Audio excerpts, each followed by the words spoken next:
sallallahu alayhi wa sallam. Muhammad olólùfẹ́ Ọlọ́run sallallahu alayhi wa sallam. àwọn àgbàlagbà ní akáyìndígbẹ̀gbọ́n kárí ọlá sallallahu alayhi wa sallam. àti gbogbo àwọn tí wọ́n jẹ́ ọmọ kí ẹ̀ lákọ̀ọ́kọ́ ọkùnrin obìnrin wọn lọ́ba ṣe kẹ́jẹ fún wọn. àmín. títí ọlọ́jẹ́ kó lórí àwa náà. àmín. kọ́ wá lórí àwọn ọ̀rọ̀dọ́mọ wa náà. àmín. ọlọ́jẹ́ ká bá a níbi wọlé ọlá. àmín. ìsàlẹ̀ jẹ́nà. àmín. èèyàn máa yá mi lọ́kùnrin obìnrin mo tó di pé asalaamu alaykum wa rahmatulahi wa barakatuh. wa alaykum asalaam wa rahmatulahi wa barakatuh. gẹ́gẹ́ bí àkọlé ìpàgọ́ tí mo rí tí ẹbí sẹ́yìn bí zilal Qur'an. fi zilal Qur'an. ní abẹ́ ògì al-Qur'an. afa àtọ́lọ́run ní kọ́kọ́ ronú sí irú àkọlé oníṣẹ́ ìkútù. rahimahullah. rahimahullah tí àwọn kan ń sẹnu yọ̀wọ̀yọ̀wọ̀ sí lẹ́ni látara ìmọ̀kan wọn.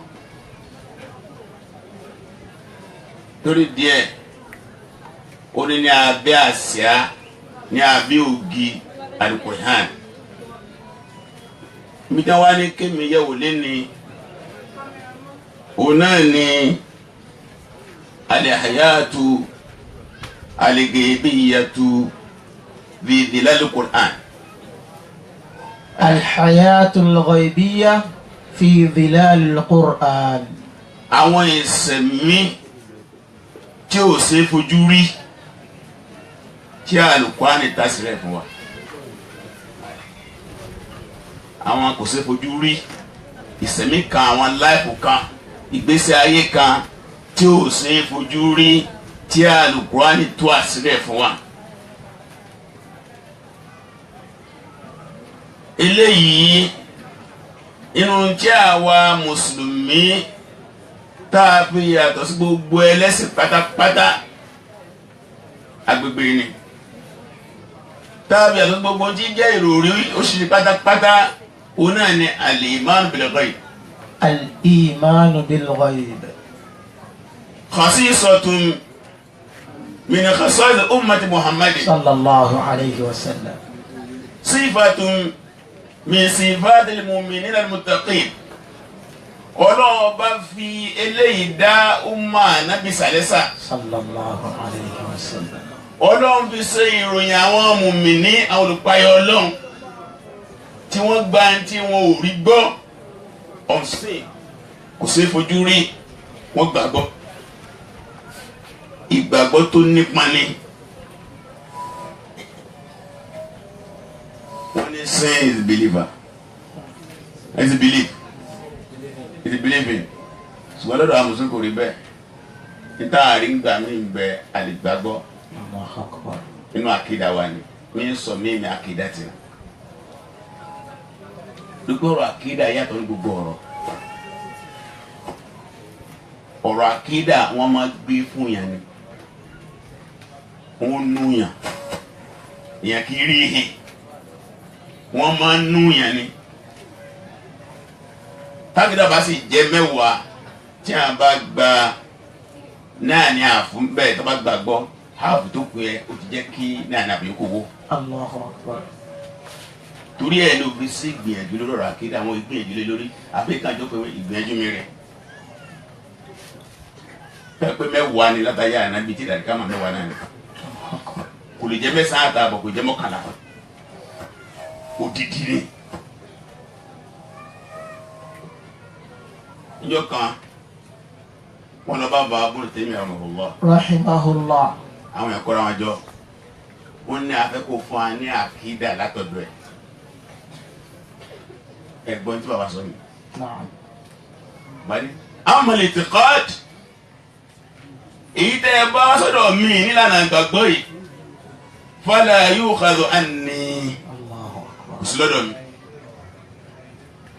Ẹ lè rí ìgbàgbọ́ mú lọ́dọ̀ mi pé ìgbàgbọ́ tí Ibn Taymiyyah fẹ́ fún yín o kéde méjà kó lọ ní o. Wala man huwa akbar minni.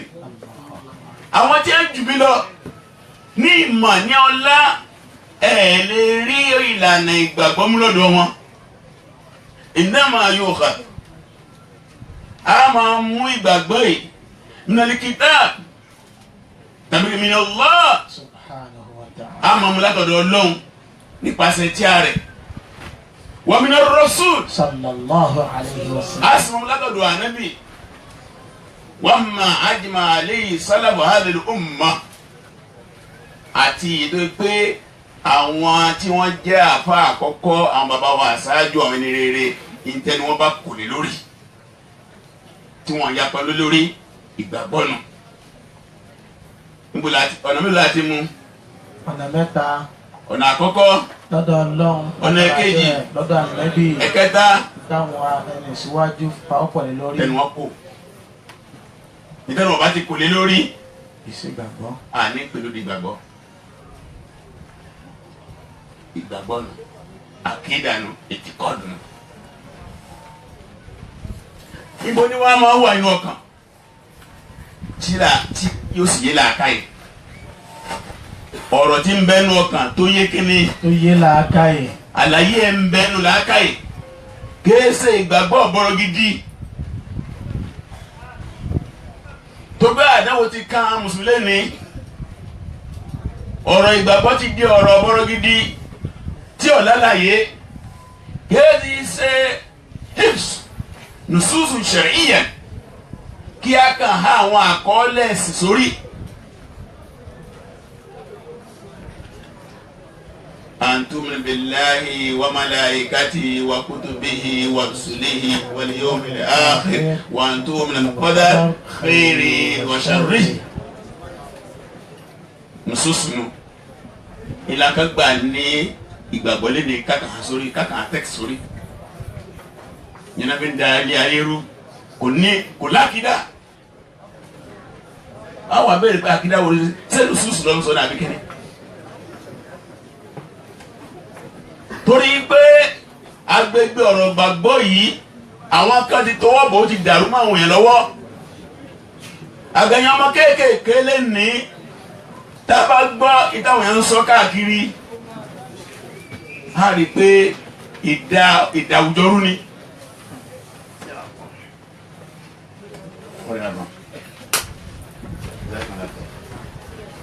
ìdàwùjọ́rú ni ọ̀rọ̀ àkídà yàtọ̀ sí kákan ha àwọn àkọọ́lẹ̀ sórí ẹ̀rí níbi ọdún mélòó kan ọ̀tọ́ náà afá kan wá bẹ̀ wá wò ń gba wàhálà àwọn wàhálà ẹ̀sẹ̀ fẹ́ bẹ̀rẹ̀ ó ní ìdá sàǹkà في تقديه وتفسيق وتكفير فعقيدتك عقيدة صحيحة pẹ̀tọ́ bá dángájá ń kọ́ ọmọ pàmì ló ń bídíà tó ń bídíà lélẹ́yìn. tọ́ọ̀dún bídíà mà tó sì pé bẹ́ẹ̀. àwọn kòkí lélẹ́yìn àwọn kẹfẹ́ ilé onígbà náà ni wọ́n sọ pé ọ̀la kìdá tó dá. ọ̀rọ̀ kìdá ju yẹn lọ àdé ọkàn tí ó yé làákàyè. njọ kan wọn mú ọmọ mẹ́rin kan dé ọ̀dọ̀ àná Muhammad sallallahu alayhi wa sallam. ẹrú ni wọn á fẹ́ bọkùn lọ́rùn ẹ àgbà fẹ́ sí tẹsí fún. sallallahu alayhi wa sallam. ya jariya fa inna Allah. fa ayna Allah ya jariya. ilé ọmọbìnrin jẹ́ mú wá yìí ń bọ́ ló ń wà. ó ní Allahu fis sama. Allahu akbar. Ọlọ́run bẹ sọmọ kò fáyà kankan o. Ani Muhammad. sallallahu alayhi wa sallam. ó ní dàá ha fẹ̀nà mùmínà. aw kò sọ̀rọ̀ bí ní ẹ̀túlẹ̀ mùmíní òdodo ni ó ti dọ́mọdún àbí. ń bọ́ Ọlọ́run wa ó ní bẹ́ẹ̀ sánmù. bẹ́ẹ̀ náà bá sì ka sọ́ọ̀tù mọ́lẹ̀. lẹ́yìn láti bí àyà kẹẹ̀ẹ́dógún lọ síwájú ẹ rí àwọn ìbéèrè tọ́nà bá ń béèrè mbẹ́.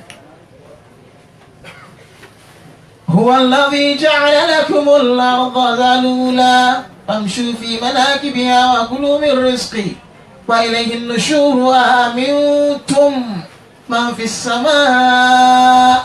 sẹ́fọ̀ kan balẹ̀ sẹ́ńtì bẹ́ẹ̀ sọ́mọ́ ni. an yakhsifa bikumul ard.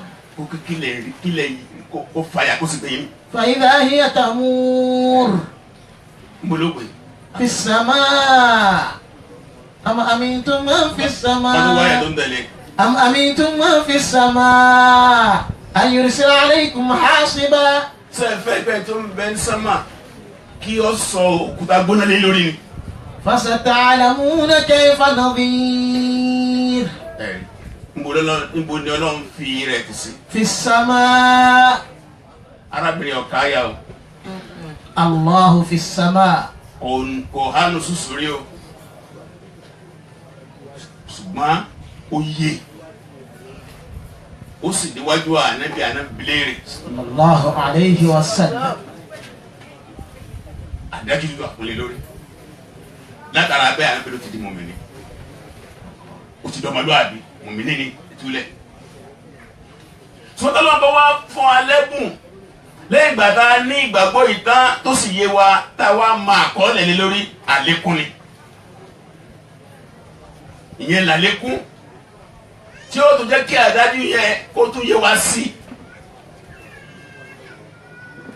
ó dàbí ẹni tí ó dé Amẹ́ríkà rí tàbí kò dé Saudi Arabia rí ẹnìkan wá ń sọ fún báyìí lórí bàbá fẹ́ wọ̀lú báyìí lórí báyìí New York lọ́ba lọ báyìí lórí tó ẹ pé Riyadh lọ́ba lọ ní Saudi báyìí lórí tó ẹ pé ẹni tí ì sì sọ̀rọ̀ fún ààyè àgbàgbọ́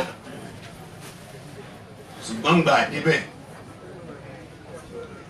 kò lè tó káwá múra láti lu wa káwá dé àyíká yẹn tábọ̀ wá dé àyíká yẹn pẹ̀lú gbàtà gbọ́rọ̀ yẹn èwo ló ní pọ̀jù. gbàtà débẹ̀.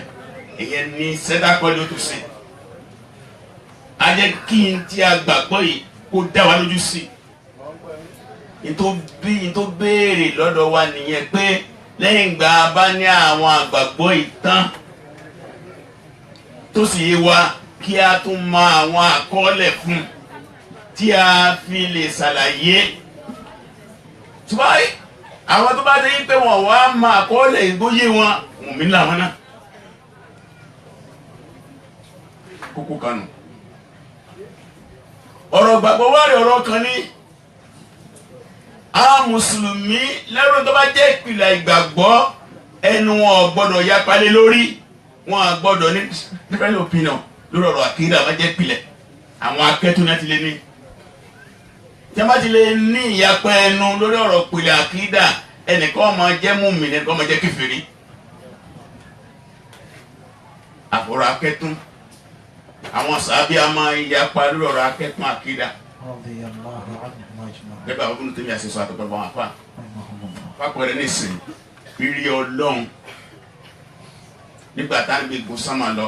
sallallahu alayhi wa sallam. ọ̀rọ̀ ìgbàgbọ́ ni ṣùgbọ́n nínú àwọn sàbí òkùnrin lórí aṣọ́rí alábàálá ni ha ó ní ẹ bá ní ànábìrí ọlọ́run ní Isra wal Miraj ẹ gbọ́dọ̀ gbàgbọ́ òkúrọ́ ni àwọn kan sì tẹ̀lé bẹ́ẹ̀ náà sábẹ́ tí wọ́n bá gbé yẹn lédè pé sí ànábìrí ọlọ́run nígbà tó gun sánmà lọ kí làwọn yóò sọ. wọn á ní rárá. Abdullahi ibn Abbas radiyallahu anhuma. ó ní kí ló fẹ́ jẹ́ ohun ìmọ̀ fún yín kí ló fẹ́ jẹ́ kàyéfì fún yín tọ́lọ́ ń bá fi ìbánisọ̀rọ̀ kẹ́ Musa tó sì fi ẹ̀mí ìyè kẹ́ Isa tó fi rí ojú kẹ́ Muhammad sallallahu alayhi wa sallam. níbẹ̀ yẹn abẹ́rẹ́ múná bá gbà pé kí ni. pé ànábì rí ọlọ́run sallallahu alayhi wa sallam. bọ́ọ̀rọ̀ akẹ́tọ̀ ni àyè gbà ẹ fi máa rí tó bá di pé sábẹ́ rọ́lá bí ọ̀rọ̀ ọlọ́run wọ́n máa fanú tí a ní kó sì wà látàrí àwọn sábẹ́ nù ni bàbá bùnú mi sọ pé amma ajma alayhi salafu hadhihi umma a máa mú ọ̀rọ̀ ìgbàgbọ́ náà ní tẹnu àwọn bàbá wa ṣáájú kò lé lórí ọ̀rọ̀ ìgbàgbọ́ nù àbí ṣeré òun sì ní bẹ̀rẹ̀ tó gbọ́dọ̀ kọ́ dúró òun lọ́dà gẹ́gẹ́ bí ilẹ̀ tá a fẹ́ gbin irúgbìn sí bí ọba ti lè dúró ẹ̀sìn ò lè dúró ẹ wo hadisi Mu'adh Jabal radiyallahu abúlámù náà báyìí lọ́gbà wọn mẹ́sàn-án Bukhari nígbà tí Ànábì fẹ́ rán lọ sílùú Yemen sallallahu alayhi wa sallam. ó ní ya Mu'adh innaka ta'ti qawman min al-kitab ìrẹ́ Mu'adh Yemen lọ ń lọ yìí àwọn tó ń lọ bá ń bẹ̀ àwọn alùkìtàbí ni àwọn náà ní Jew and Christian gbọ́dọ̀ lọ́wọ́ Christian náà pọ̀ ń bẹ̀. wọ́n bá lè yàkùn àwọn ọmọ àtàdéhùn ilayhim shahadatan la ilaha illallah wa anna rasulullah àwọn kan sọ̀rọ̀ ó ní àkọ́kọ́ tó gbọ́dọ̀ kọ́ pé wọ́n sí tó bá dénú yẹn òun ni kó wọ́n sì mọ Ọlọ́run lọ́kàn tó sì gba ẹ̀mí Ànábì gbọ́. sallallahu alayhi wa sallam. wọ́n lè yàkùn awwal ma àtàdéhùn ilayhim ìdọ́kọ̀ pé wọ́n sí. inú ẹgbàá wa kan ní fẹ́ni ajabuka fẹ́ni atawuka la dhalik nígbà tó bá ṣe pé ọba wa yé wọn pé Ọlọ́run ló lóhùn gbogbo tí ń bẹ ní abẹ́ gbólóhùn la ilaha illallah Muhammadu Rasulullah ó yé wọn ẹ̀rí tí a sì tẹ̀lé ẹ lé lórí wọ́n dẹ́ ẹ lóhùn wọ́n gbọ́rọ̀ sẹ́nu lé lórí onígbà náà wà lé fa'alimu anallaha iftara alayhim khamsa salawati fi kulli yawmin wa layla wá tó fi kọ́ wọn pé Ọlọ́run bá ṣe ìrun wákàtí 5 fún yín lójoojúmọ́ o omi ń bẹ tó bọ́ sí ọjọ́ omi tó pẹ́ sálẹ̀ o ẹ o mọ́jẹ̀mú ayé nígbà bá tó yé wọn lẹ́yìn pé gbogbo àwọn ànábì Ọlọ́run wọn bẹ̀rẹ̀ ọ̀rọ̀ lórí ọ̀rọ̀ àkídà masala ńlá ni ọ̀rọ̀ ńlá ni àga ìlú wa tá a wà yìí nílùú tí àkídà ti lálàáfíà tẹ́bà gbé ń gbàdúrà bàbá wa ìtí ẹjọ́ kò ìdé tani kọ́ ìlàkìdá. Allahu akbar. ọdún kan bẹ ọmọ àfa kan náà ọmọ àfa ńlá lẹ́kọ̀ọ́ mo fún kọ̀bí wọn àṣírí ọlọ sí kọ́ọ̀sì kan nìbàdàn wọ́n á fún ní báàsì tí ó ṣe ìwádìí náà kò sọ̀rọ̀ àkídà ni ìtí inú pé yẹn sí ní tí àlàyé bàbá àfa yìí ní tí a gbogbo láìpẹ́ bàbá kọ̀ọ̀rọ̀ àkídà ń bẹ. Ìjìrà ti tó. Ìjìrà ti tó. Ìgbọ́ tó ń dáwọn láti àfún. Tó bá wá bá mi. Inú àwọn àkídà tí àwọn bá kún fún wa, ọkọ̀ bẹ̀ lórí tẹ̀pẹ̀sítẹ̀lá kọ́ìd. Hasan Ayub. Inú àwọn àkídà. Ìjọ náà lọ́hùn gbà tí MSS lálàáfíà dáadáa. Allahu akbar. Insha Allah. Insha Allah. Ẹ̀mẹ́ tí mo ń sọ ti yé ẹ̀ ǹdẹ́ gbọ́ mi tó ti yé nígbà tó lálàáfíà dáadáa tí a ti ń kọ́ wa níjọ́ náà lọ́hùn bí ẹ̀ bá wà ń Kánò yọ máa sáré bọ̀ wá sí Sùmùrà lọ́jọ́ tọ́sídẹ̀ẹ́ mo fẹ́ lọ gbọ́ mo fẹ́ lọ Sùsúrà tó dàbí omi. Inú àwọn àlàyé àwọn ọ̀rọ̀ kéékèèké tí bàbá yẹnjú òkèrè gbogbo ọ̀rọ̀ àlìjẹ̀nú ọ̀rọ̀ gbàrọ̀ àwọn ohun bíi tí ẹ̀ àti kọ́kọ́ nu ẹ̀rí ibi tí ó ní ìpìlẹ̀ tá a fẹ́ gbé nǹkan sí tá a gbọ́dọ̀ fi ṣeré rárá mọ́ kó tí a fún bàbá yìí àfa àti mọ̀ sọ yìí àkọ́dù ìsìlámíyà sẹ́dù sáàmì al-aqidatu at-tahawiyya Imam Tahawi gbogbo ìlànà bàbá kó fájọ́ náà lọ. Ìtẹ́ ẹ̀kọ́ gbọ́dọ̀ mọ̀ rí. Wọ́n fi ní wọn lákìdá. Wọ́n ní wọ́n ṣe kí ni. Wọ́n ní wọn ò lákìdá. Kí lè gbé lákìdá o? Ẹjọ́ ẹni tó mọ àkìdá ó yàtọ̀ sẹ́ni tó ń lo àkìdá. Allahu akbar. Allahu akbar. Ó ń lo àkìdá yàtọ̀ gbọ́n mọ àkìdá. Ìjì ànábì tọ́lọ́ sì fẹ́ ni ká lo àkìdá. Sallallahu alayhi wa sallam. Kéèké ká mọ àkìdá nìkan. Kò sáǹfààní ń bi ìmọ̀ta níta lò. Nígbà tí a bá ń kọ́ra àkìdá lọ, àwọn afáwa pè agbègbè kan náà ń pè ní al-ghaybiyat. Al-ghaybiyat. Agbègbè kan nínú ọ̀rọ̀ àkìdá. Àwọn nǹkan kò ṣeé fojú rí tá a sì gbọ́dọ̀ gbàgbọ́ gbogbo tí jẹ́ ìgbọ́nmọ̀ a lè fi mọ̀ a lè gbọ́ sétí a lè ní filẹ̀ lára káfọ́ kan a lè gbóòórùn ẹ̀ a lè rí agbọ́dọ̀ gbàgbọ́ láyé tá a wá wà táwọn èèyàn fẹ́ gbàgbọ́ nu tí mo rí bẹ́ẹ̀ látọ́ náà dá ń pè ní arruhaniyat. Arruhaniyat. àwọn kankan tí ń sẹ̀mí tí ìsẹ̀mí wọn yàtọ̀ sí àwọn èèyàn tá a gbọ́dọ̀ gbàgbọ́ nínú àwọn kan tá a lè fojú rí nùgẹ̀bíyàt ó ní alhayatu albarzakhiya. Alhayatu albarzakhiya. ìsẹ̀mí pé ẹ̀mí wa tọ́lọ́ ń dá fún àìkú lára àkú àlìkámú ti dé ìsẹ̀mí kan ni tẹ́bà wọn Suratu Mu'minun ní àyà 99 sáyà 100 ọlọ́run tọ́ka sí sẹ̀mí bẹ́ẹ̀. A'udhu billahi minash shaytanir rajim. Hatta idha jaa ahadahumul mawt. ọlọ́ni kálukú bá sì máa sẹ̀mí lọ́rẹ̀ tí kò fi wá débẹ̀ nìkọ̀ọ̀kan njẹ́ ọkọ̀ pẹ̀ nìkọ̀ọ̀kan àmọ́ nígbà mi bẹ́ẹ̀ kọ́ àwọn yẹn pọ̀ alẹ́ yìí méjì láyé lọ lẹ́nu. Allahu akbar. ẹjọ́ wa mi kan náà. lọ́jọ́ kan náà lásìkò kan náà. nígbà mi yóò mọ yóò lọ́kọ̀ọ̀kan títí tó ikú rẹ̀ débẹ̀ nìkọ̀ọ̀kan. Qala rabbi irji'un. tẹ́wọ́n tí wọ́n ń gbé sàárẹ̀ tán. Qala rabbi irji'un. tí gbogbo àwọn èèyàn ti padà lé tàmàlẹ́kà tí wọ́n máa béèrè ọ̀rọ̀ dé ayọ̀ lọ́wọ́ pé kí wọ́n dá mi padà sílé ayé yọ̀ lọ́wọ́ pé kí wọ́n dá mi padà sílé ayé. La'alli a'malu salihan fima tarak. ìmọ̀ pé bí mo dé bí mo ń bọ̀ rẹ̀ ó kó àwọn sáré kan tí mo gbàgbé náà bí làkẹ́tọ̀ kíyàn tí yàn dùwà tí mo fi ṣeré mo fẹ́ lọ tún dùn lákè àlùkò àti mi ké mo fẹ́ lọ tún ké ìrun tí mo kí dáadáa mo fẹ́ lọ tún kí sàrà àti mi ò ṣe mo fẹ́ lọ tún ṣe. Kalla innaha kalimatun huwa qailuha. ọ̀rọ̀ lásán ni tí o ní tìmọ̀ lé. wa min wara'ihim barzakhun ila yawmi yub'athun. ọlọ́dà akàn gbé gàgà dí wọn ni. Allahu akbar. wọ́n sì máa bẹ́ẹ̀ lọ sí ìdálẹ́ kíámù. Allahu akbar.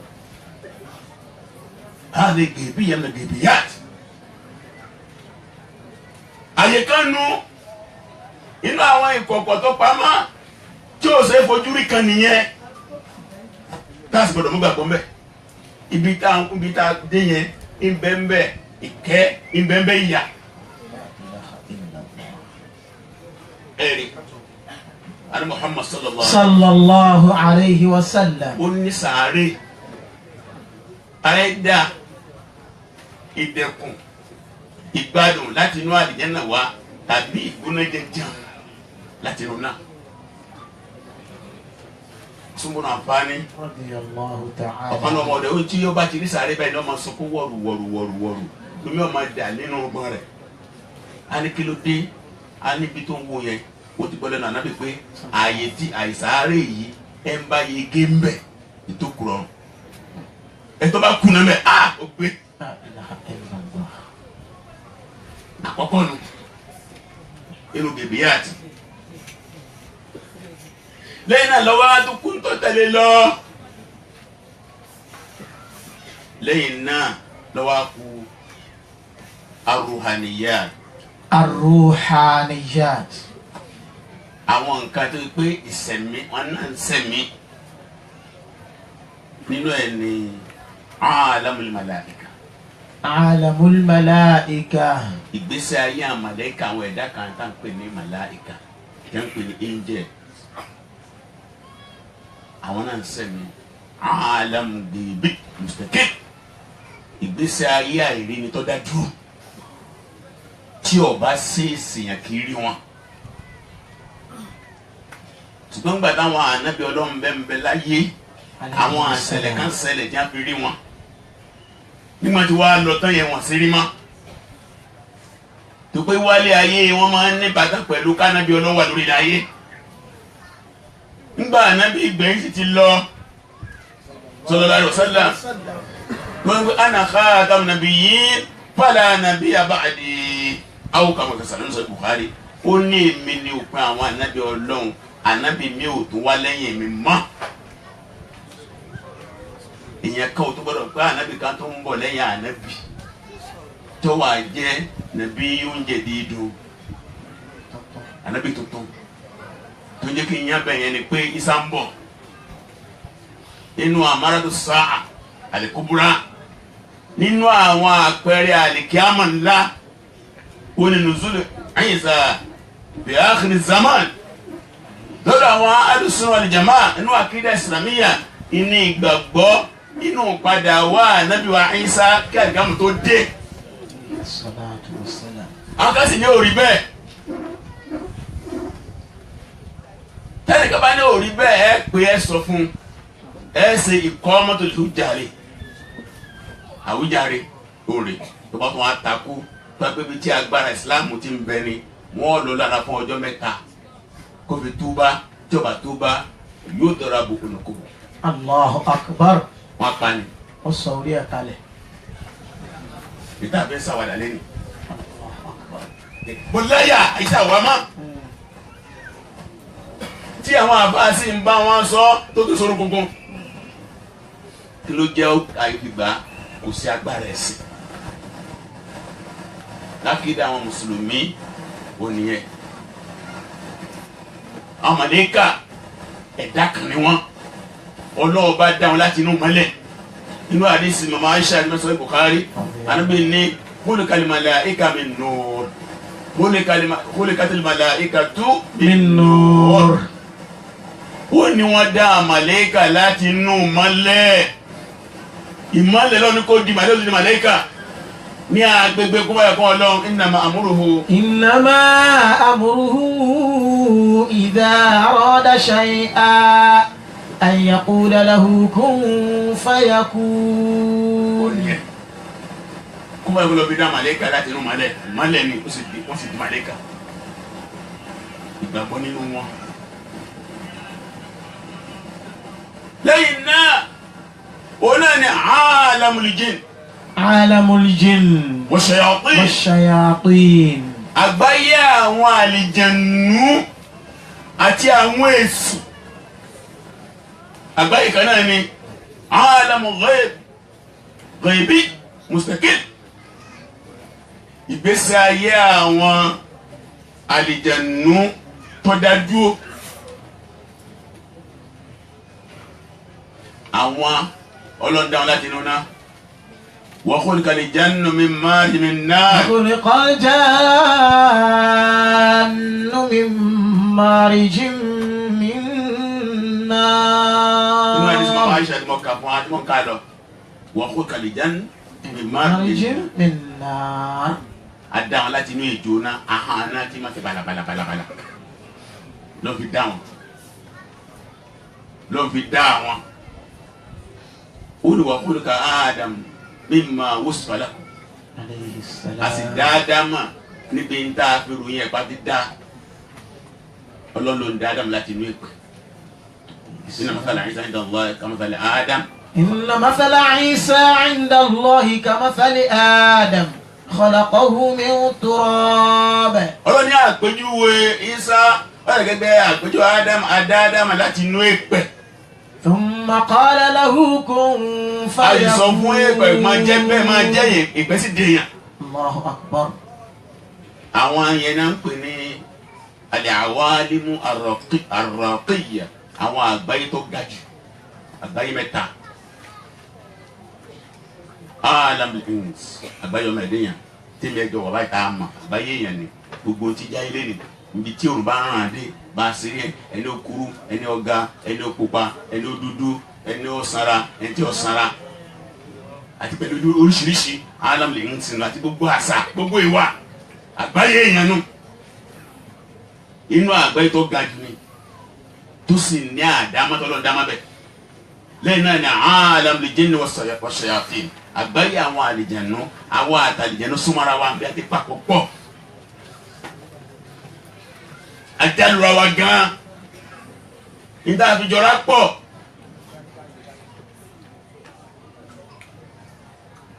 À ń jẹun, àwọn náà ń jẹun. À ń sùn, àwọn náà ń sùn. À ń kú, àwọn náà ń kú. À ń níyàwó náà ń níyàwó.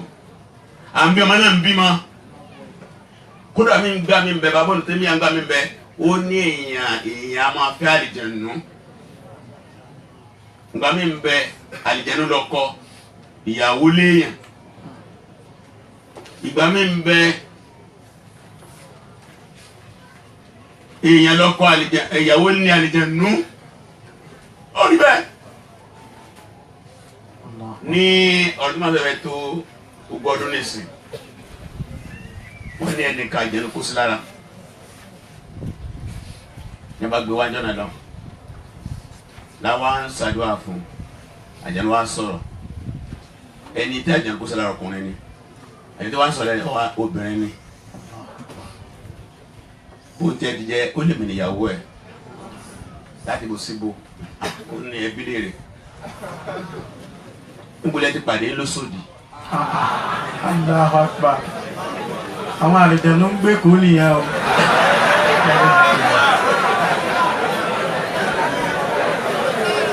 Allahu Akbar. Sọ́nàbí Karim. Sallallahu alayhi wa sallam. Ó lẹ́nu wá pàdé. Ó ní Ondo ní bus of lóṣòdì. Ó wá wọ mọ́tò bọ̀ ọ̀fẹ́ gbé leave. Ó kàn jáde ó ní. Ó ní bí ó ṣe gbé síwájú nù. Ó ní bó ṣe gbé òun síwájú nù. Má jọ sọ̀rọ̀ lọ́nu. Lọ́ba lọ́ọ̀fù náà lọ́ọ̀fù ẹ̀. Àbá àfọ̀jú tẹ́. Subhanallah. Lọ́ba ṣe tí a máa ń ṣe fún wa lóòtẹ́ẹ̀lì. Ó sì wà lára ẹnu. Ẹ má dára yín láàmú. It's my husband. Allahu Akbar. Orí wàhálà dé àbí òde. Ó ti dé. Wọ́n pẹ̀lú òfò ọlọ́run pẹ̀lú àṣẹ ọlọ́run ọ̀padà jáde. Allahu Akbar. Ẹ̀rí Allahu Akbar. ìgbésí ayé kan nù. Alam jinni Wa shayatin. lẹ́yìn náà ẹ̀rí gbọ́dọ̀ wọn bẹ́ẹ̀ bẹ̀rẹ̀ Suratul Fatiha. Ọlọ́run alhamdulillahi. Alhamdulillahi Rabbil alamin. Rabbil alamin. Alamin. Ọpẹ́ fún Ọlọ́run ọba gbogbo àgbáyé. Jámù alam lẹ́yọ̀kan. Alamin. Gbogbo ayé. Nígbà tí àwọn ọkọ̀ ẹni máa tafsir wá ń tu àkọ́kọ́ ní jíjẹ́ alam kullu ma siwa Allah. Kullu ma siwa Allah. Gbogbo tó bá ti yàtọ̀ sí Ọlọ́run níjẹ́ àgbáyé. Wọ́n wá ní àgbáyé ńgbà tá a bá kan tẹnubọ̀ ó lágbàáyé tá a bá ṣe ní ìjẹta ó ní òde ní 104. Allahu Akbar. 400 ní oṣù ayé tí ń bẹ. Ó ṣùgbọ́n èyí tọ́lọ́ fẹ́ kó yé wa ń bẹ ìlànà. A ní alam al-hayawan àgbáyé àwọn ẹranko, alam tuyur àgbáyé àwọn ẹyẹ,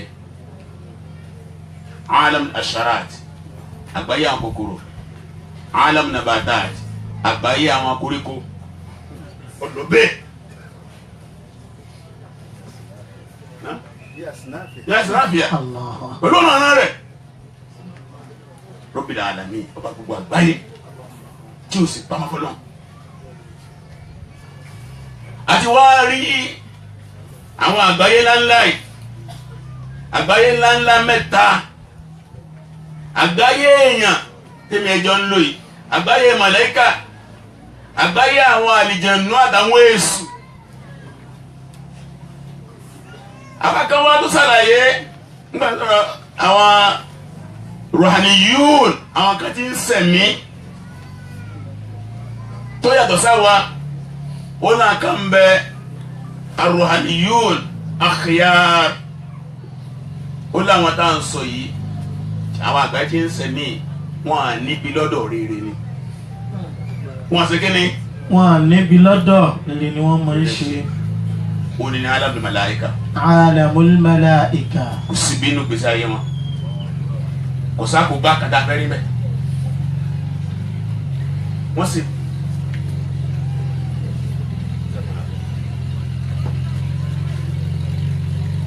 alamul malaika. àgbáyé àwọn màláíkà rere ni bí bàbá tẹnu bọ̀ ìjẹ́ ń sẹ́nu gbèsè ayé wọ kéré ọkọ̀ bẹ̀ lórí àpò ọlọ́run tí wọ́n lálẹ́ àpò nínú sọ́tò ráàd ó ní yá bàtú náà mi bẹ́ẹ̀ dẹ́gẹ́ ó ní wọ́n máa sọ ọmọ nìyàn wọ́n máa dáàbò bò wọ́n náà wò wàá súnú ilé wàá sì lánàá báyìí ayé ò sì ní kó sí. Allahu akbar. àwọn gbogbo ọmọ rẹ lọ́wọ́ sí ní kó sí. Allahu akbar. ọmọ ilé ká ní òjò kó sí. Allah. ẹlòmíì wá jí láàárọ̀ báyìí ayé òkun bẹ́ẹ̀. Allahu akbar kabir. nǹkan kan lè kọjá lẹ́gbẹ̀ọ́jọ́ bíu bá mo yẹ a lè dé wọ́pọ̀ lọ yẹ o. wọ́n kọ́ lọ yẹ o. ọmọ ilé ká ní ẹgbẹ́ dànù. Allahu akbar. níjọ́ àṣẹlọ́mọ bá dé ó ní wọ́n sùn sẹ́yìn yóò wá ṣẹlẹ̀ sí ẹ kó o tó padà wá. ètò ẹ̀ ń sọ ìgbésẹ̀ ayé òkèrè kátó délé ayé náà ti wà pẹ̀lú wa tá a bá kún wa pẹ̀lú wa tá a bá kú a bá wọ náà bẹ pẹ̀lú wa bá wà jẹ́ náà bẹ pẹ̀lú wa. Allahu akbar. ìgbàgbọ́ ńlá ni. bákan náà ashrar aruhaniyun àwọn kan bẹ wọn náà ń sẹ̀mí ashrarun wọn ò ní rere lára ibi ni ẹ̀dá tí wọ́n ibi àwọn ní ṣayatin àwọn èso ẹyọkẹ́ ní ṣaitan kí ni jẹ́ ṣayatin ó ní ṣaitan ní kúlù mutamarrid gbogbo nǹkan tí ó bá ti hùwà bí àwọn nǹkan ẹsẹ̀ máa àdámọ̀ nǹkan ẹsẹ̀ máa hùwà ní jẹ́ ṣayatin pápọ̀ ẹni sìn èèyàn ni wá ẹnìkan wá bẹ̀rẹ̀ sí wà tí ọjọ́ máa nìyàn má wọ́n ní ṣaitan kò wọ ọmọ nìyàn má ntí opposite ọmọ nìyàn ń ṣe ló ń ṣe ẹ̀ ń pè ṣaitan ó wà lórí gbogbo nǹkan ẹ̀rí gbà mí ń bẹ wọ́n ní olóńgbò ya dìgbòlugi ṣaitan kò sí bá gbélé mọ́nu kí náà máa ṣe fún yàn. wọ́n lájà ti jáde dìgbòlugi ó ti yé sunu wọ́n ní màálù ó yá dìgbòlugi kò sí mú mọ́ oní àmọ́ fi bàn pa ìbọn wọn fi pa náà wọ́n káwọ́ ní tòṣìlá wọ́n ló ti yá wèrè nù. níjọ́ kan ní Umaru gun ràkúnmí bá yẹn báyìí lọ́ba tó gbá báyìí ló tó yẹn sí ọkọ̀ bẹ́ẹ̀lẹ̀ ni ó ní kí ló tẹ́ gbé mi lórí èṣù. ẹ̀rí tó pé kò wà bí àwọn ètè ẹsẹ̀ mọ́ wà má gbogbo àwọn góńgógóńgó náà máa yẹn tójú wọn lọ sókè báyìí ohun tó wọ̀ àwọn ẹnu kí ni wọ́n. èṣù ṣayatin. wàá dúró. ló máa rí náà gbani ṣayatin fil jinni wal ins. àwọn èso ẹ̀yìn àtàlẹ́jẹ̀ nù. ìyẹn sọ̀sẹ̀ o torí pé kò sí lára wọn kí ni bẹ lára wọn. ibi. akawa ń bẹ akhyaru ashrar dáadáa ń bẹ lára wọn abu ń bẹ lára wọn àwọn ni jinn àlìjẹ̀nú ń bẹ nu wọn tí wọ́n jẹ́ ní ire ń bẹ nu wọn tí wọ́n jẹ́ ní ibi. àwọn alam mẹ́tẹ̀ẹ̀ta tó ga jù ìgbésí ayé ọgbà ìdẹ́nìyàn ìgbésí ayé màláíkà ìgbésí ayé àlìjẹ̀nú. ọ̀sẹ̀ ní ìdí ká ṣàlàyé lórí ìgbésí ayé ara wa gbé náà láti rí àbáàrí ni. bẹ́ẹ̀ni. ìtókù ni ti màláíkà. àkọ́kọ́ mo sọ pé mo láti dá wọn. min nur àti bí ìmọ́lẹ̀. rí la dá wọn fún ní àbí aburú. dáadáa. a kì í kan aburú ní àtàrà wọn. àkọ́kọ́ ń bẹ̀ náà ni kí a ní ìgbàgbọ́ sí wọn. kásìkí ni. ká ní ìgbàgbọ́ sí wọn. al-imanu bil malaika. al-imanu bil malaika. ó sì wà nínú ìgbàgbọ́ sọ́lọ́ juz'un min al-iman billah wọn náà wà ní sàlẹ̀ bàtà sallallahu alayhi wa sallam. tí Jibril béèrè pé ya Muhammad akhbirni an al-iman ìrẹ́ Muhammad sọ nípa ìgbàgbọ́ ó ní antumina billahi oníkọ́ gbọ́dọ̀ ọba gbọ́ wa malaikatihi lórí àti màláìka tihi yẹn malaikatillahi wa kutubihi wa rusulihi ẹ̀wọ̀n bí ẹ̀yí àlọ́bíṣẹ́ bí ti sí ọ̀dọ̀ Ọlọ́run. sallallahu alayhi wa sallam. bí ó bá ìgbàgbọ́ nù màláìka juz'un min al-iman billah ọjẹ́ kankan gbàgbọ́ nù Ọlọ́run. ọ̀gá àwọn àbá Islam ó ní gbogbo ohun tí jẹ́ ìgbàgbọ́ pátá gbogbo tá à ń pè ní ìgbàgbọ́ nú ẹ̀sìn oníkèbìyàtì gbogbo tí jẹ́ ìgbàgbọ́ nú ẹ̀sìn oníkèbìyàtì ó ní ìgbàgbọ́ kò sí fojú rí ni wọ́n ní gbọ́dọ̀ sí bẹ́ẹ̀ ó ní tí a bá ní agbá Ọlọ́run bá gbọ́ sáà lè rọ́lọ́ rárá màlẹ́kà rẹ̀ ńkọ́ a lè rí wọn. ó ní kódà ànábì rẹ̀ tá a rí níjọ́ tí ń sọ ọ́ dà ànábì Ọlọ́run àsìmbẹ̀ ó wá polongo pé mo jẹ́ ànábì Ọlọ́run ni a sì gbàgbọ́ bẹ́ẹ̀ onígbàgbọ́ ẹni gbàgbọ́ ọ̀kọ̀ọ̀kan ni ó ní tí a rẹ̀ náà tí a Ọlọ́run yẹn náà níjọ́ tọ́lọ́run bá ń sọ kalẹ̀ fún àwọn ànábì ẹ̀ ayò símbẹ̀ ìrólódé lọ́lọ́ máa sọ ọ̀kan báyìí kalẹ̀ fún mi a ṣe kí ni a gbàgbọ́ ọ̀rọ̀ àlìkíyàmà gbàlìkíyàmà ń bọ̀ ọ̀rọ̀ gbàgbọ́ ọ̀kọ̀ọ̀kan ni ọ̀rọ̀ kádàrá ọ̀rọ̀ gbàgbọ́ ọ̀kọ̀ọ̀kan ní gbogbo ń tà ń pè ní gbàgbọ́ nínú Islam abẹ́ gèbíyàtì lọ́wọ́ ẹjẹ́ ọ̀bá nígbàgbọ́ nínú nǹkan tí ò ṣe é fojú rí kò lè ní ìgbàgbọ́ Islam tá à ń sọ yìí wọ́n wá ní inú nǹkan tá a gbàgbọ́ lára màlẹ́kà àkọ́kọ́ al-iman bi wujudihim. al-iman bi wujudihim. ìnígbàgbọ́ pé wọ́n ń bẹ. ìnígbàgbọ́ pé wọ́n ń ṣe kí ni. pé wọ́n ń bẹ. ayé àpọ̀rẹ̀ gẹ́gẹ́ ní Al-Qur'ani. tọ́wọ́nù suratu Baqara 177 nígbà tó lọ́wọ́ bá ń ka àwọn tá a gbàgbọ́ ọkà àwọn màlẹ́kà mọ́. laysa al-birra an tuwallu wujuhakum. ليس البر أن تولوا وجوهكم قبل المشرق والمغرب ولكن البر من آمن بالله واليوم الآخر والملائكة nígbà tí Al-Qur'an ti fi ẹsẹ̀ rẹ̀ rinlẹ̀ yẹn agbọ́sẹ̀kẹ́ ni a gbọ́dọ̀ gbàgbọ́. bẹ́ẹ̀ làdísì náà fẹsẹ̀ nílẹ̀ rẹ́gẹ́dẹ́ iná ni àdísì tá a sọ lẹ́ẹ̀kan tí Jibril ká lóbi fún nírò nípa ìgbàgbọ́ nígbà tí ń ka lọ antumna billahi wal yawmil akhir wa malaikati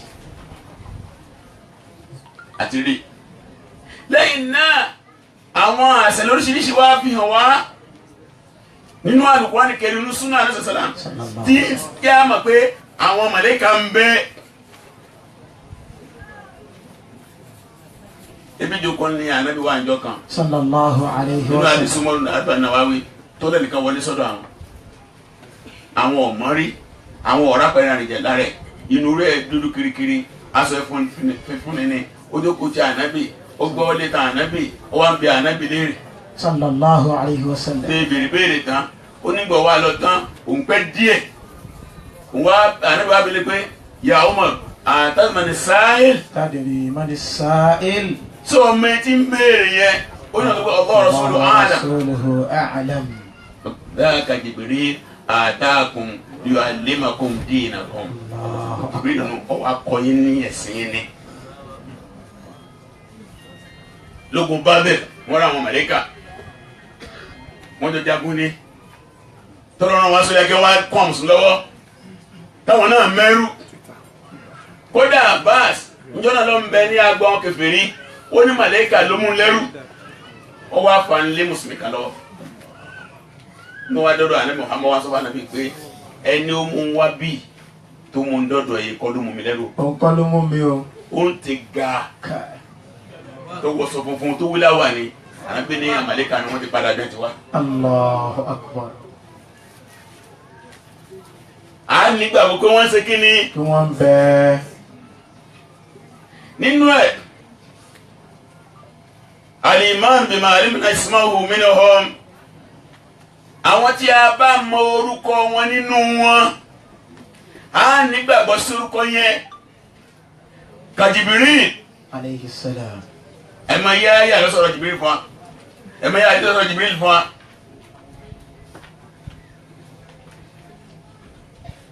bẹ́ẹ̀ làdí sọ̀rọ̀ Mikael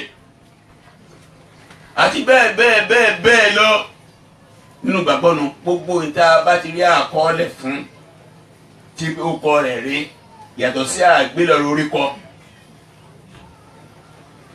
a sì kí ni Àgbàgbọ́ bẹ́ẹ̀.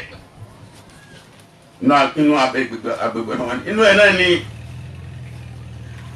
al-iman bima alimna min sifatihim ìdá bá tún mọ̀ nínú ìròyìn wọn a gbàgbọ́ bẹ́ẹ̀ pàpẹrẹ ẹlọ́wọ́ Suratu Fatir àyà àkọ́kọ́ sáyẹ́lẹ̀ kejì kẹgbọ́n tó lọ́wọ́ bá sọ́ngbà ní sọ́nà màlẹ́kà Suratu Fatir.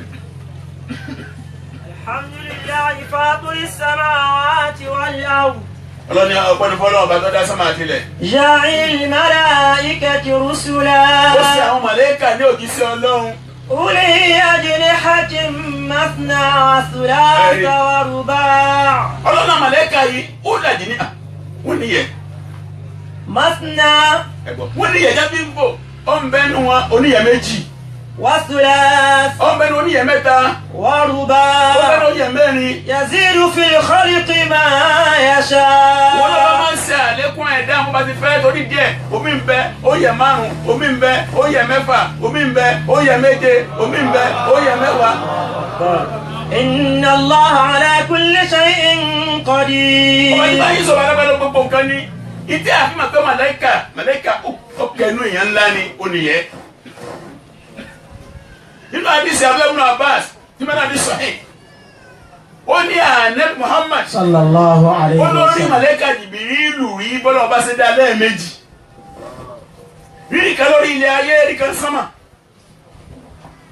wọ́n ní ọwọ́ àǹsà ìbò ṣe dá wọ́n Jìbìrìlù ìyẹ́ Jìbìrìlù jẹ́ 600 600 Allahu akbar. 600 ìyẹ́ kan sì lọ́ba fẹ́ palẹ̀ ayé rún yóò pọ̀ lẹ́ báyìí. Allahu akbar. Ayọ̀ kan náà. níjọ́ tí Ọlọ́run ní kí wọ́n lọ bá ànábì Lútù nínú sọ́ọ̀tù Hud àti sọ́ọ̀tù Hijr àtàwọn àyè míì tó wá di wípé wọ́n wá lọ ní àwòrán àti wọ́n máa ń yí padà àmúwá síbẹ̀ yẹn wọ́n máa ń yí padà Ọlọ́run pálábákẹ́ yí padà wọ́n wá lọ ní àwòrán ọkùnrin àwọn àjọ Lútù ti wọ̀ ọ̀nà pé ọ gbọ́dọ̀ gbàlejò ọkùnrin máa ń lu yìí o gbogbo àlejò ọkùnrin tó bá gbà tí wọn bá yí wọlé á bá wọn sàn pa ni. làwọn lè bá dé bí wọn ṣe dé báyìí ìyàwó ló ti bọ́ta ó ti gbàlejò ó ti gbàlejò Àlejò ti dé o. àlejò ti dé o. ẹ̀rí ní a bá dé ní a máa ń bá Lútù ṣe fáńfà Lútù wa múlẹ̀ kùdà nígbà tí náà fún lọ́wọ́ Jìbìrìlù ní sí òsì nǹkan ó ní afọ ìwọlé ni yóò yẹ wọn wọlé wọ́n á dúró sẹ́nu ọ̀nà báyìí náà ṣe fẹ́ wọlé báyìí ọkàn mú yẹ méjì ọ̀fẹ́ gbọ́ ẹsẹ̀ bó wọn ṣe fọ́ lójú mi Allahu akbar. ní máa forí sọlẹ̀ ni. Allahu akbar. Allahu akbar. wọ́n torí díẹ̀ inú gbàgbọ́ sí wọn ni a gbà wọ́n gbọ́ níbẹ̀ lọ́ba ṣe ròyìn wọn. ìròyìn Jìbìrìlù ló ń bẹnu àdìsàn yẹn wọ́n níjọ́ tí ó mú iṣẹ́ wá bá ànábì lórí ayé níjọ́ àkọ́kọ́ tí ànábì wà ní gáàrí rà táwọn sọ pé gbogbo sánmà dúdú òun lọ wá yẹn pẹ̀lú gbogbo ràwọ̀ ó gbé 100 yẹ wá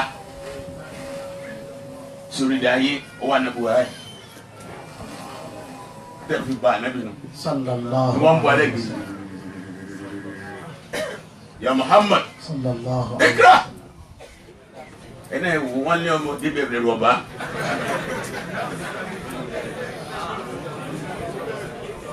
ẹ̀kejì nígbà tá à ń gbé kó sánmà lọ ní sánmà keje ó tó lè Jibril pẹpẹ gbogbo Ọlọ́run ti dá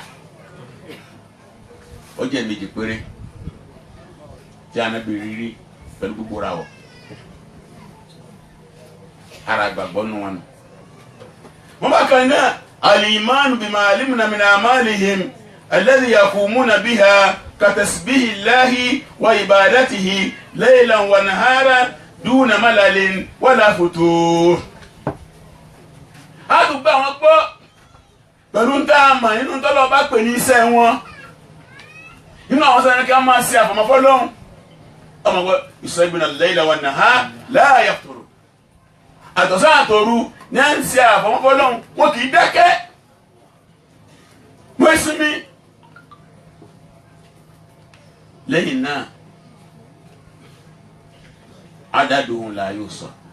Adaduhum la yuhsa. wọn ló ń kà ojú Ànábì kò sánmà lọ. Sallallahu alayhi wa sallam. Ànábì ní oṣù bí náà lè fi ka mẹ́rin lé báyìí nínú sánmà èmi náà lè gbẹ́sẹ̀ lé àfi kó gbé lórí màláìkà ìmọ̀ sáájì dùn wá ìmọ̀ kọ́ ìmọ̀ ẹ̀dá kó forí balẹ̀ àbí kó rúkú àbí kó dúró bí wọ́n ń sẹ́ ọ̀nà bá wọn ó ní sánmà kó fọ́fọ́ tó fẹ́ lè fàyà màláìkà kò sẹ́ńtọ́ mọ yòó ká wọn gbogbo lílá gbàgbọ́ nípa wọn olùbẹ́ẹ̀rẹ́gẹ́dẹ́ ń bẹ ìtọ́ sọ wa tó wà wájú tó wà lẹ́yìn Ànábì náà màlẹ́kà tí a ń sọ wa wọ́n máa ń gbàṣẹ́ fúnra wọn ni àwọn tí àwọn tí a bá fẹ́ ṣiṣẹ́ ọ̀sán wọ́n ó dé ní àsùbá wọ́n ó kọ́ àparí ní àṣírí àwọn tí a bá fẹ́ ṣiṣẹ́ alẹ́ wọ́n ó dé láṣírí wọ́n parí sàṣùbá tí wọ́n wá dé sánmà Ọlọ́run abẹ́lé rẹ̀ pé àwọn ẹrú mi bó lẹ̀ sí bá wọn wọ́n là bá wọn wọ́n yusallun. Wa hum yusallun. wọ́n kírun bó lẹ̀ sí fi wọ́n lẹ̀ àfi wọ́n lẹ̀ wọ́n yusallun tí wọ́n kírun ìtẹ́yìn fífi àwọn wákàtí márùn sí nínú àgàgà àsùbá àti kíní àti àṣírí kí wọ́n lè bá àjíṣẹ́ wa lọ. wọ́n ní Ibrahim ọ̀wá àárín ní lásùbá o. sọ́ọ̀lì nǹkan Ọlọ́run wà lásìrí. ẹ̀rí torí díẹ̀ lábíṣẹ́ kí ní láì fi pa àwọn jẹ. ẹ̀mí ajá ń kọ́ sẹ́rí wa tọ̀tún iṣẹ́ rí tó sí iṣẹ́ burú ṣùgbọ́n tọ̀tún yẹn òun dá láṣẹ tábà ti iṣẹ́ rí báyìí tọ̀tún ọkọ̀ kíá tábà iṣẹ́ burú tó sì ọgbọ́dọ̀ kọ́ yọ́gbà yọ̀dá ṣé kí n kọ́ ṣe ń kọ́ má ti kọ́ wọ́n ti kọ́. bẹ́ẹ̀ yóò túbà ṣé kí n kọ́ má ti kọ́ bẹ́ẹ̀ yóò túbà nígbà bá túbà máa yà kọ́ tábà iṣẹ́ rí kan mẹ́wàá ní òkè kọ́ fún wa tábà iṣẹ́ dúdú kan ẹ̀yọ̀ kan ó fi kọ́ làbá kan ní olú ti pa ó ti ṣòfò ẹni tí ẹ̀yọ̀ kan rẹ̀ pọ̀ ju mẹ́wàá rẹ̀ lọ ọ̀ ń sọ nǹkan kan bí kan ẹ̀yọ̀ kan ó ń sọ mẹ́wàá lẹ́ẹ̀kan ìjọba wa kà ẹ̀yọ̀ kan wá pọ̀ ju mẹ́wàá lọ olùsòrí burú ó ti parun.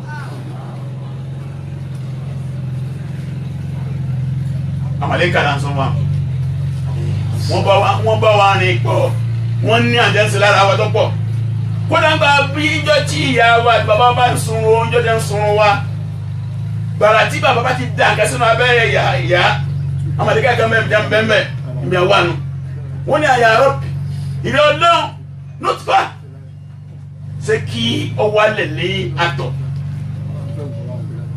tọ́ba ní bẹ́ẹ̀ ni yóò wálẹ̀ látọ̀ ni kò ní dúró ẹni kò dúró yóò dúró wọ́n bá ní ọmọ ti dúró ó sì kéne ó ti dúró ó gbọ́dọ̀ kí ọ̀dà sí nígbà wọn bá tún wá di 120 days yóò tún wá rán màlẹ́kà mi sí wọ́n lọ kọ àkọọ́lẹ̀ nǹkan mẹ́rin ọjọ́ orí ẹ̀ iṣẹ́ tí ó ṣe olórí àbólórí burúkú á sì kí ẹ̀ ìjọba tó ń bọ̀ àṣàyẹ ẹ̀ náà ni ó jẹ́ kí ibi tí dí fífífí ni ó sílẹ̀ wá torí bọ̀ Allahu níjọ́ àbáfẹ́ lọ́ńkọ́ Allahu ọ̀nà wọn bọ̀ àgbẹ̀ mi bí wọ́n tún bí ayé sàárè wọ́n tún bọ̀ bí wọ́n tún dé àlìkíámà bí yàn bá wọná wọ́n ń bẹ alámòjútó náà bí wọ́n bá wà àlìjẹ́nà wọ́n ń bẹ tí wọ́n wọlé kọ́ mọ̀ yẹn sínú àlìjẹ́nà. níjẹ́ wa tó ń ṣe ilé ayé wa pọ̀ nínú ẹ̀ bá ṣe jókòó yìí àkànbẹ tẹ́ yí wa ká nìsín tí wọ́n gbọ́n àwọn lọ́sọ̀dọ̀ ọlọ́run ọlọ́run kú lẹ̀ sí bá wọn rántí rẹ̀ ọlọ́run lọ́ni ọ̀rẹ́ náà sọlọ́ a ní gbogbo wọn tí a ń bẹ́ẹ̀ bẹ́ẹ̀ bá mi foríjì wọn. Allahu akbar. mo máa lẹ́ka kọ́ wọn àdáhùn pé ó ń bẹ́ ẹnìkan kan bẹ́ẹ̀ bẹ́ẹ̀ wọ́n àṣẹ nǹkan ni wọ́n á gbọ́ bùkátà kan ní wọ́n bá wá ṣùgbọ́n wọ́n jókòó tì wọ́n àwọn ẹnu mi náà jókòó tì ẹ bá jókòó tẹ ẹnu mi ó náà ní sórí gbúrú náà wọn náà lórí rẹ. bàbá ń kí alùpùpù àyè wọn ń bọ̀ bẹ́ẹ̀ ó sì tiẹ̀ ń bá wọ́n pọ̀ ọ̀nù gbèsè ayé wa màlẹ́kà ni àwa gbọ́dọ̀ gbà wọ́n gbọ́ nínú àǹfààní ká gbà wọ́n kí láǹfààní ká gbà wọ́n gbọ́ àkọ́kọ́ yóò jẹ́ ká máa ti tóbi ọlọ́run lá ọba yìí ọba ńlá ni kájẹ tó lọ bẹ yẹn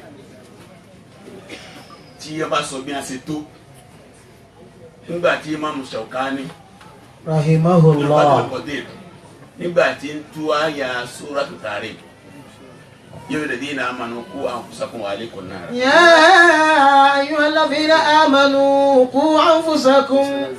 قوا أنفسكم وأهليكم نارا وقودها الناس والحجارة عليها ملائكة غلاظ شداد عليها ملائكة Ọlọ́run ní bẹ àwọn kan bẹ tí wọ́n rọ kí náà màlẹ́kà ni wọ́n. غلاظ Ọlọ́run ní àtòbí. شداد Lágbára. Pẹ̀pẹ́ ẹlòmíì lè sara tí ò lè lágbára. Ọlọ́run ní àtòbí lágbára. Nínú Sunan Abu Dawud ẹgbẹ́ wa kan ní ibi màlẹ́kà ìtóbi dé. Wọ́n tó wá fi ẹsẹ̀ tẹ̀lẹ̀ báyìí ẹsẹ̀ rẹ̀ ọkàn ilẹ̀ keje. Wọ́n sì nàró báyìí orí ọkàn sọ́mà keje. Wọ́n láàrin èjìká ẹsẹ̀ tí ẹ̀ báyìí èyí tí bá máa sáré dáadáa tó bá sáré kó tó làjá yóò lọ 700 years. Allahu Akbar. Allahu Akbar. Láàrin èjìká sí etí 700 years. Kẹ́lẹ́ bá a mọ̀ àwọn yẹn lọ́nà wọn máa pẹ́lẹ́ sọ́lẹ́ lìkẹ́ àmọ́ ní Suratul A'raf. Kùsù. خذوه فغلوه ẹgbẹ̀rún فغلوه ẹ̀jẹ̀. ثم الجحيم صلوه lẹ́yìn náà ẹ̀sọ́ sí Jahim.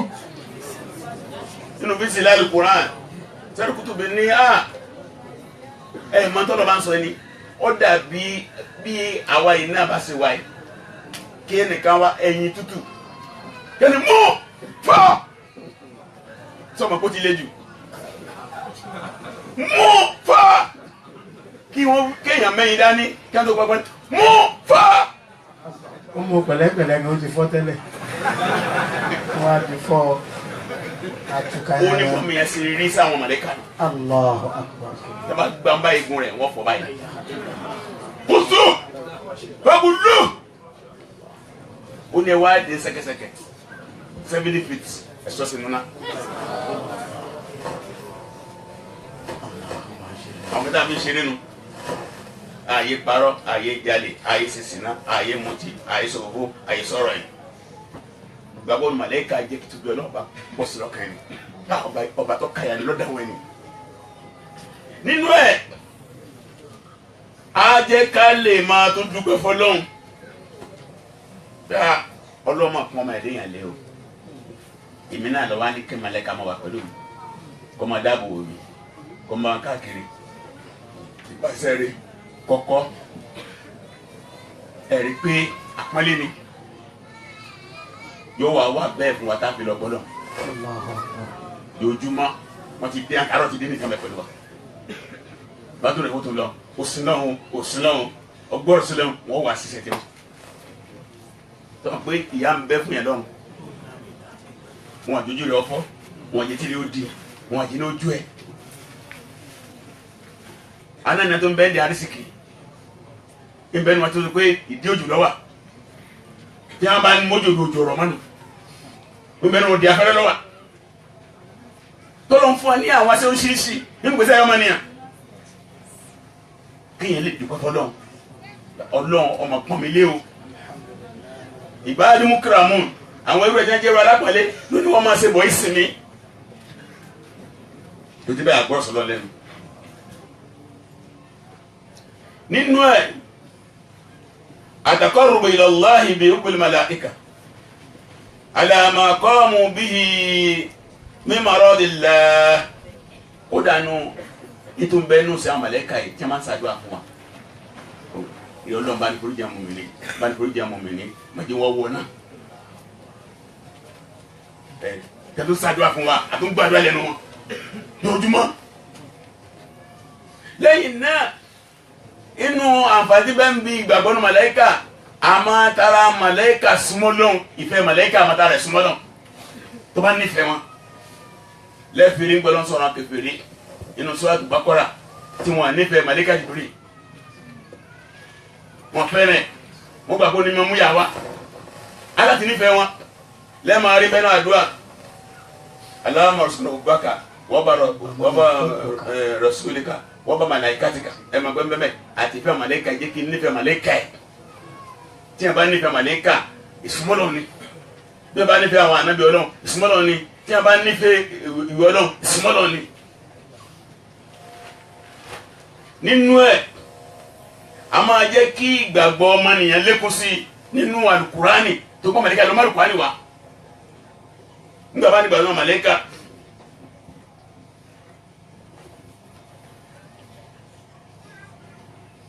ẹ̀rí lẹ́yìn náà màlẹ́kà rẹ̀ náà ni pé wọ́n ní a máa sọ ìfọ̀kànbalẹ̀ sí àlọ́kàn tẹ́lú bá ń báyìí ẹ̀rí ní ọjọ́ ogun Badr tá màlẹ́kà dé wọ́n fún wa mùsùlùmí kan balẹ̀ sísọ kan balẹ̀ nígbà tá a bá tó fẹ́ kú ẹ̀rọ sọ́ọ̀dù fún síláàtì ọlọ́run màlẹ́kà ó dé ẹ̀sọ́rọ̀ àlẹ́ màlẹ́kà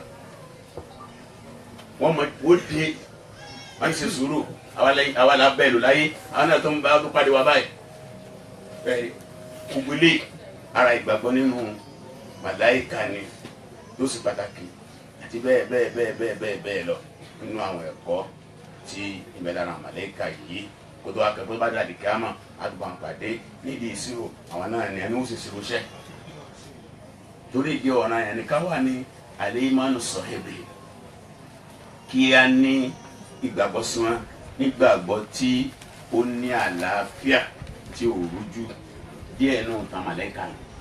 alayhi salatu wassalam. ẹ̀rí gbọ́dọ̀ gbàgbọ́ nípa abala kanu nínú gbàgbọ́ dáfẹ́ ká ní àwa máa sọ̀rọ̀ àwa máa taara ẹ̀ máa sẹ́lọ̀n pé wọ́n máa rí mi kọ̀mọ̀ sí àṣegbè bàbá lọ́wọ́ Suratu Kahf nígbà tó lọ́wọ́ bá ń sọ kí ni bó ni àlìkámọ́ ṣe rí nígbà tí wọ́n bá ń fi ìwé iṣẹ́ wà tí wọ́n bá fi hàn Ọlọ́run níwájú Ọlọ́run. ووضع الكتاب فترى المجرمين مشفقين مما فيه ويقولون يا ويلتنا ما لهذا الكتاب لا يغادر صغيرة ولا كبيرة إلا أحصاها. 49 Ọlọ́run ووضع الكتاب. ووضع الكتاب. Ọlọ́run nígbà tí wọ́n bá gbé tí a kà síwájú ìwé àkọọ́lẹ̀. فترى المجرمين مشفقين مما فيه. wọ́n ní Rasida ìwé rẹ̀, Shafi ìwé rẹ̀, Abroshid ìwé rẹ̀, Karima ìwé rẹ̀. ويقولون يا ويلتنا ما لهذا الكتاب.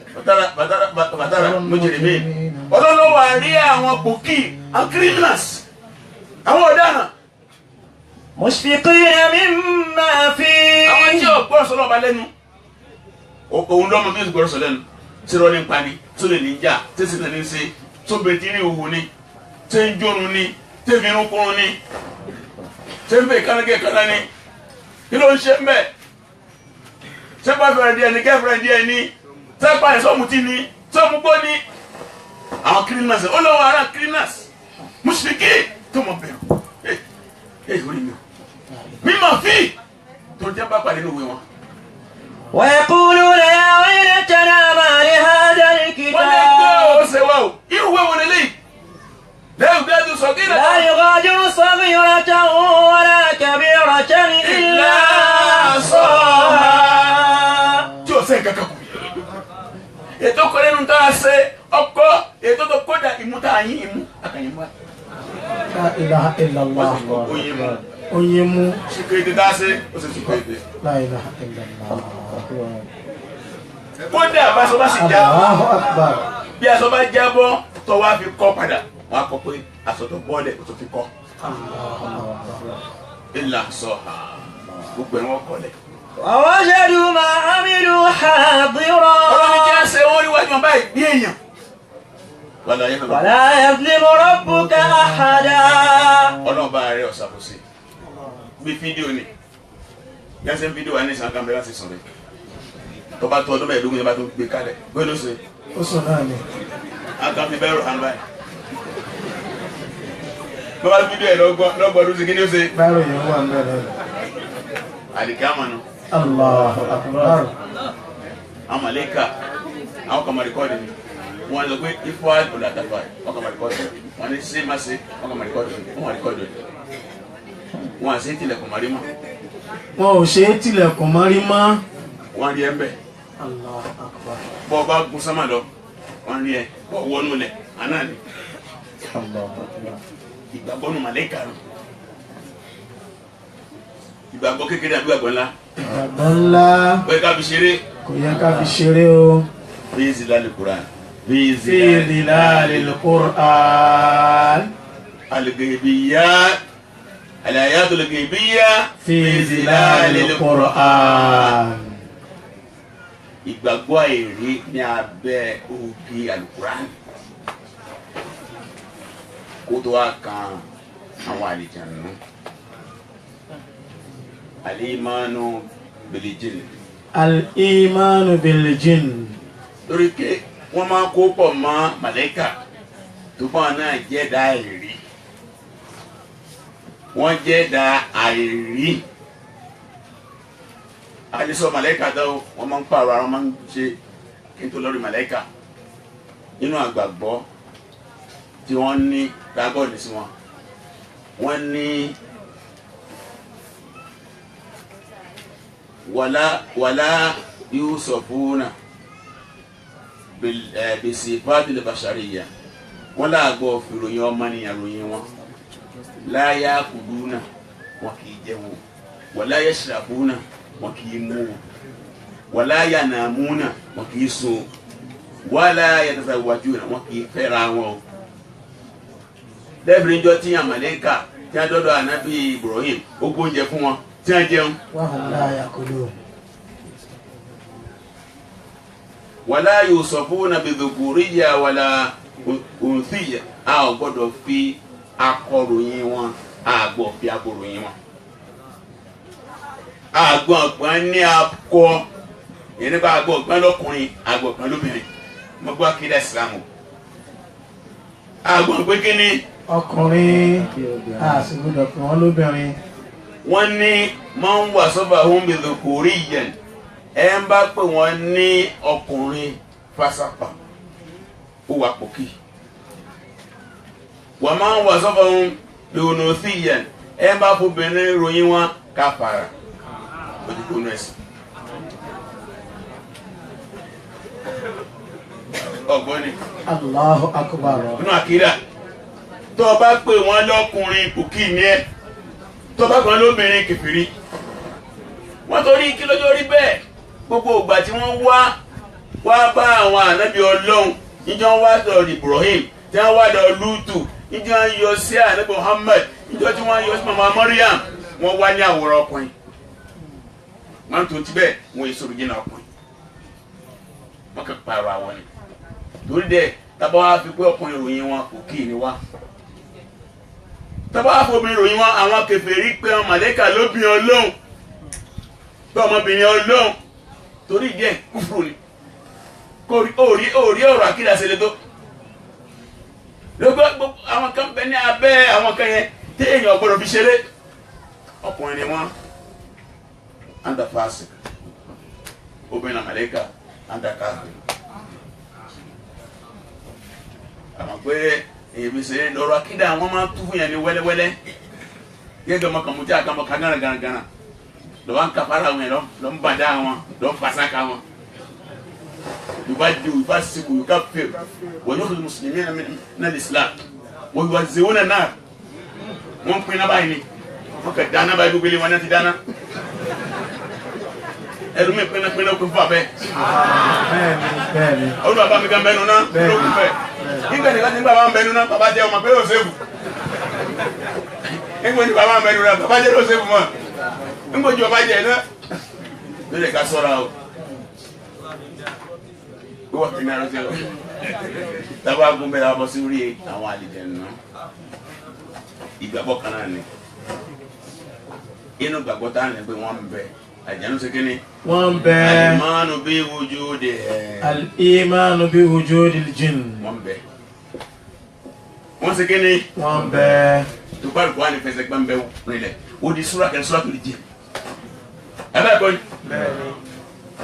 àdìsí fẹsẹ̀ àlìjẹ̀nù bẹ́ẹ̀ nílẹ̀ àwọn náà gbọ́ wá sílẹ̀ nù ànábì yẹn náà gba Islam. ìyẹn gba Islam ànábì ọmọ. sallallahu alayhi wa sallam. sọ́ọ̀nù suratu Aqaf lẹ́bàá parí bẹ́ẹ̀ 21:39. وإذ صرفنا إليك نفرا من الجن يستمعون القرآن. ọlọ́run ànábì gbọ́ òun náà rẹ̀ tá a ṣe fẹ́ ni pé adarí àwọn ikọ̀ àlìjẹ̀nù sọ́dọ̀ rẹ̀ ànábì àwọn olórí àwọn àlìjẹ̀nù wọn náà jẹ́ méje wọn lọ gbọ́ Al-Qur'ani. فلما حضروه قالوا أنصتوا. olùgbàdé dédé Al-Qur'ani wọ́n sọ fún àwọn yòókù pé ẹ dákẹ́ o Al-Qur'ani ń ké lọ yìí o. فلما قضي ولوا إلى قومهم منذرين. nígbà tí wọ́n gbọ́ Al-Qur'ani táwọn padà sí ọ̀dọ̀ àwọn èèyàn wọn lẹ́yìn tó wọ́n ti ń ṣe kìlọ̀. قالوا يا قومنا إنا سمعنا كتابا أنزل من بعد موسى مصدقا لما بين يديه يهدي إلى الحق وإلى طريق مستقيم. يا قومنا أجيبوا داعي الله آمنوا به يغفر لكم من ذنوبكم ويجبكم من عذاب أليم. ومن لا يجب داعي الله أليس بمعجز في الأرض وليس له من دونه أولياء أولئك في ضلال مبين. bọ́dọ̀ ń sọ fún ànábì nípa ànábì gbọ́ àwọn àjẹwò àgbà ọlọ́run gbọ́ torí díẹ̀ ní abimá ń gbà ànábì ní nàbí Thaqalayn nàbí yóò Thaqalayn ànábì àwọn ẹ̀dá méjì ẹ̀dá èèyàn àti ẹ̀dá ọlọ́run ẹ̀dá àtàdá àlìjẹ̀nù ẹ̀rí ẹ̀wọ̀n ayà yẹn inú ìyàtọ̀ tí wọ́n ní pé ẹ̀mí wọn máa ń gùn ju tiwa lọ wọ́n ń sọ pé ìwé ìjọwé Musa ìdí ìbẹ̀ láàrin ànábì Musa àti ànábì Muhammad sallallahu alayhi wa sallam. ó lé ní 1000 ọdún méjì ẹ̀mí àlìjẹ̀nù máa ń gùn 2000 years. ẹ̀mí àlìjẹ̀nù máa ń gùn 1000 2000. ẹ̀mí àlìjẹ̀nù máa ń gùn ìjọ kan là ń ṣàdúrà fún ọmọbìnrin kan ní àlìjẹ̀nù kan bá dá lára arúgbó ni ó lóun yìnrìn mi ni yìnrìn orúkọ rẹ̀. níbo ló ti wá dára rẹ̀ àwa wà ní ẹni tó bá Ibrahim lò Allahu akbar. salam. ànábì yín mọ̀ ọmọ yín ọmọ ọdún mélòó ni amọ̀jú á bí. Allahu akbar. Allahu akbar. ẹni wọ́n máa ń gun ó ti darúgbó sínú ẹ̀ ó ló yìnrìn Allahu akbar. lórí díẹ̀ ẹ̀mí ẹ̀ tí mo wá gbọ́ níjọ́ kí baba Bombas tí wọ́n fẹ́ yọ àjẹnú kan lára ọ̀kan náà ọmọ ọ̀dọ̀ tí wọ́n gbà wọ́n gbà ní Saudi ní baba Tirukiya fún àjẹmọ́ fẹ́ jáde wọ́n gbọ́dọ̀ wọ́n ní China ló ti wá wọ́n ní kílẹ̀ sẹ́wọ́n ní ẹ̀sìn Buddhism kí wọ́n tó ṣe wá àsìkò tó jáde wọ́n tó bá fẹ́ máa lọ́kọ́ sálámù ọ̀rọ̀ tí wọ́n sọ yóò sọ̀rọ̀ ogún ọdún tí baba yọ àjẹ́ jáde nígbà náà kò tí ì wọ́pọ̀ kódà àwọn afákẹ́kọ̀ọ́ ta kò pé kò sí jíjẹ́ bẹ́ẹ̀ baba Bombas wá kó àwọn ẹ̀rí wá láti ayé ànábì wọ́n sọ ìtàn Imam Abu Hanbali nínú sára ọ̀sálẹ̀ péjọ kan àjẹ́nu kó sí ọmọbìnrin kan lára ó kó sẹ́ni kan lára wọ́n lọ sọ mọ́ Abu Hanbali ọ̀wá lè lọ ọwọ́ àfi bàtà rẹ̀ ránṣẹ́ ẹ bá jẹ́ ọ̀dọ́ ẹ̀dájọ́ mi lára ẹ̀ ẹ sọ pé bàtà Abu Hanbali rẹ̀ ẹ sọ pé Abu Hanbali sọ pé kọ́ jáde kó lára ọmọ yẹn tí ọba jáde bàtà yẹn nà bẹ́ẹ̀ sí bàtà dọ́dọ̀ ẹ̀ báyìí bẹ́ẹ̀ ni Abu Hanbali Abu Hanbali ìyẹn ńlá nù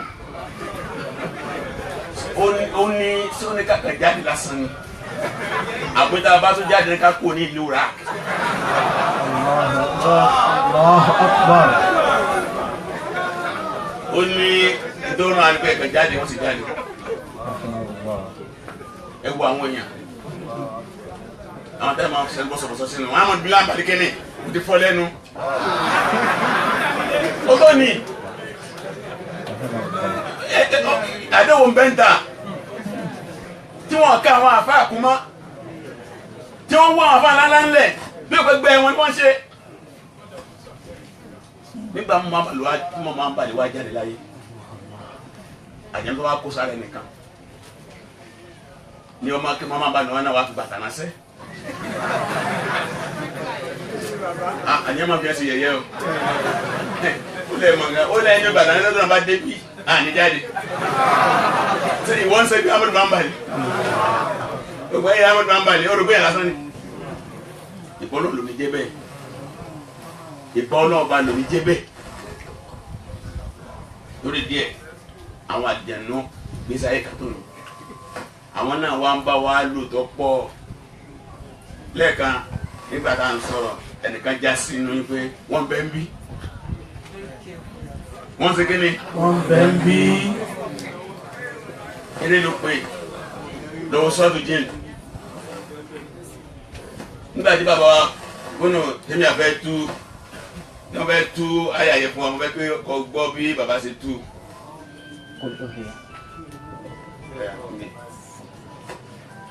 Aya lẹ́mí.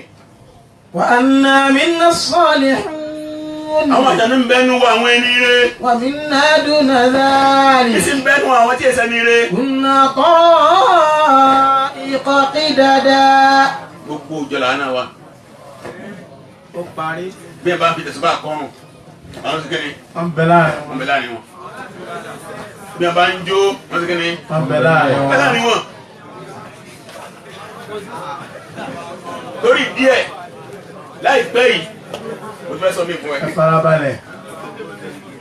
Inú àwọn ẹgbẹ́ tí a máa ń ṣàìsàn òru, tí a náà ń ṣe àtìkáàrò òru, Àfílà òru. ni wà lọ́bẹ̀. Bí ìyá kan sọ lọ bá nìkan àjẹnú pàdé nù. Àjẹnú ẹ̀kọ́ ní ọmọ sọ.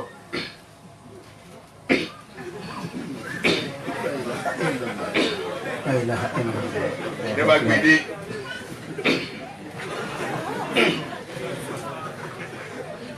Abáṣe à ń ṣe rúkìá fún. Ẹ̀yin ọmọ mi ẹ má dà ń láàmú. Àṣàlátù láti pàdé. Allahu Akbar. Wọ́n fẹ́ tọ̀ lọ́tọ̀ lé mi lórí. Allahu Akbar.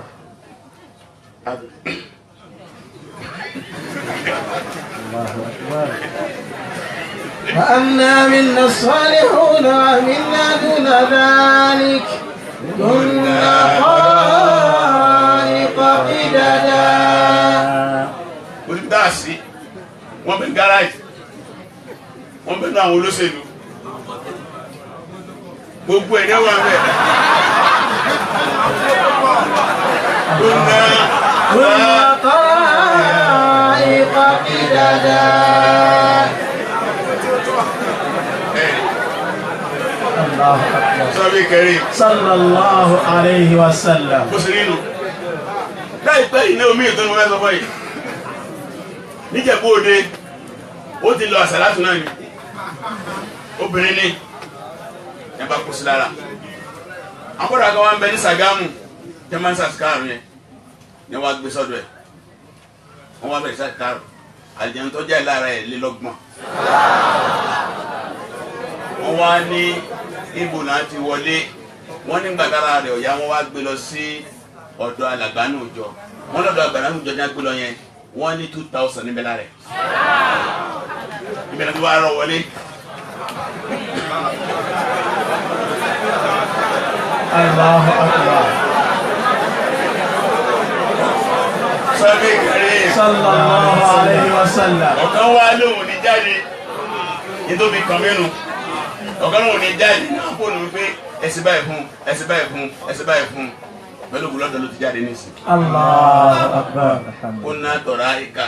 كنا طرائق قددا. Odidi ọ̀rọ̀ lọ́wọ́ àlìjánu yẹn aláti gbà wọ́n gbọ́ wọ́n ń bẹ ààbò wa lọ́hùn fi ní ààbò lọ́hùn kó wáyọ̀ ascad kéèyàn máa sascad kó máa tẹ̀lé súnà ìlàkóyọ wọn. Odi ọ̀rọ̀ ni gẹ́gẹ́ bí àsìkò ọjọ́ ti lọ ibi tí máa dá ẹjọ́ sílẹ̀ nìyẹn. رب العزة عما يصفون وسلام على المرسلين والحمد لله رب العالمين. الغيبية بإذن الله